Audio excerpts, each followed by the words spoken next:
Странските инвестиции ги убија домашните фирми. По 11.000 евра владата на Груевски плаќала за секој еден вработен кај компаниите со странски капитал. Вкупно за 10 години кај 25 странски инвеститори завршиле 225 милиони евра на име субвенции. Дополнително на ова, што сметаме дека е од интерес да знаете, дека овие вработувања, повеќето од нив не биле ново вработувања, туку биле работници преземени од македонското стопанство. Од друга страна, странските компании скоро и да не соработувале со домашните. Компаниите на странските инвеститори, според анализата која што ја направивме, само 1% од своите набавки го правеле од македонски компании.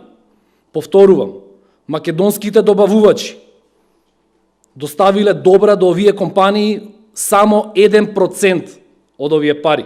Во меѓувреме, дел од домашните компании, особено оние од текстилната индустрија која вработува над 35.000 работници, бараше помош од државата, но претходната влада беше глува за нивните проблеми, што доколку барем дел од овие пари влезеа кај домашните компании.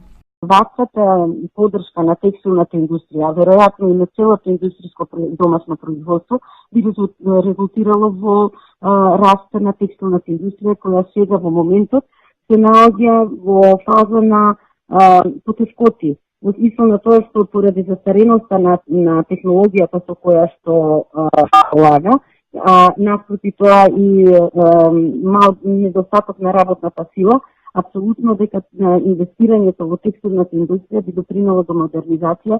Податоците за државните пари кои завршиле кај странците според најавите ќе бидат доставени и до правосудните органи, а во меѓувреме новата влада се пофали дека во првите 100 дена обезбедила 135 милиони денари поддршка за малите и средни претпријатија.